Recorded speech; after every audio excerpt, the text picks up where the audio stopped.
Jimmie Johnson has joined us. He's our 5-time NASCAR Sprint Cup Series champion, and he's also clinched a spot in the 2012 chase for the NASCAR Sprint Cup. And Jimmie, solid run out there tonight. I believe you started, what, 37th in the field? Yes. So back there. You certainly had to navigate your way up through there, led some laps, battled for the win, and you've clinched a spot in the chase. So I guess my first question will be, talk about tonight's race on your behalf, and then also what it means to go ahead and clinch up a spot in the chase with 2 to go. And tonight was intense. To start that deep in the field, you know, when they drop the green, you're a half lap behind, if not more, at the initial start. So to get going was important for us, but then with being back there, we had to get some track position somehow. So we pitted a few times and tried to get some fuel in the car and set up a strategy for us later in the race that really ended up working out nice for us. So, you know, credit to Chad and Greg Ives for you know, calling a great race strategy-wise. We had a fast car. You know, at times I think, you know, maybe a race-winning car, but certainly a top 3 car all night long. It was just a matter of getting to the front and surviving. As we were all racing around the top, you know, we were bumping and pushing and shoving each other around the top, trying to create a hold, try to create an opportunity to give a slide jump to somebody, and work my way forward. So action-packed. Now, it had some severe damage to the front of the car. I'm thankful the radiator didn't get punctured in that, maybe 40, 50 laps into the race into turn 1. So a little scare there, but you know, outside of that, it was great, and I'm very proud to have clinched. To have clinched, you know, to be a part of the chase each year that the chase has been around means a lot to me. And to clinch early like this takes some pressure off the race team, and we'll enjoy these next 2 races and you know, hopefully carry some great momentum off into the start of the chase. Thank you, Jimmie. We'll take questions now for Jimmie Johnson. Downstairs, any questions for Jimmie? Anybody downstairs? Jenna has one, please. Jimmie, you got 4 guys now tied with 3 wins. How big do you think that will be if 4 guys go into the chase tied for that top seed? You know, in years past, I haven't worried too much about the seeding process, and I've won the championship seeded in a variety of different places. But last year's chase, you know, really put an emphasis on every point. So, you know, I look back at Michigan, I look back at Pocono, and regret that, you know, we didn't finish things off at those 2 tracks.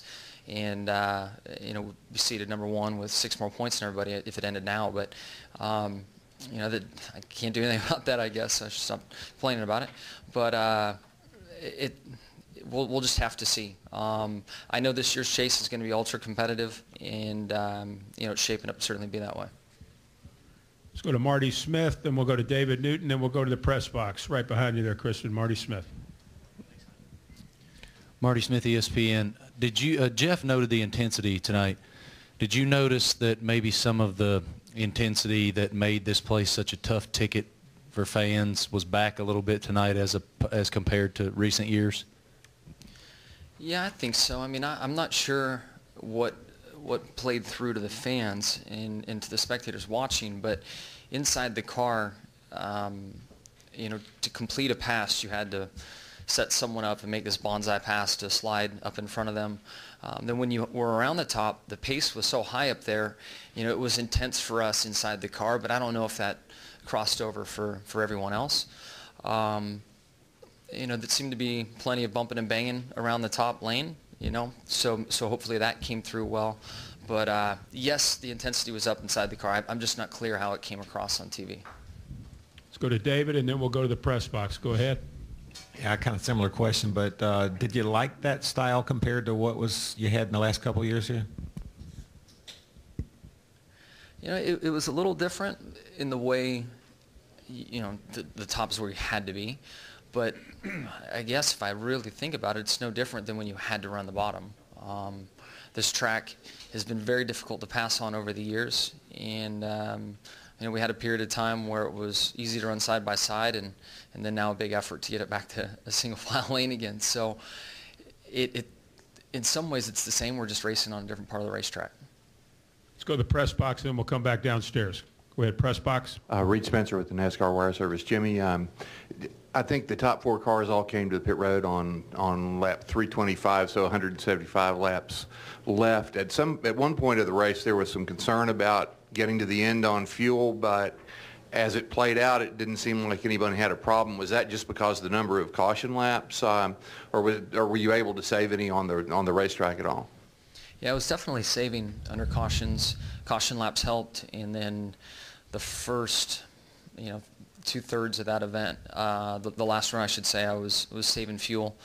We were in position and pitted before that pit stop you're speaking of. We thought we could go the distance prior to that, and came to pit road, and I went out and ran, I don't know, it couldn't have been 15, 20 laps.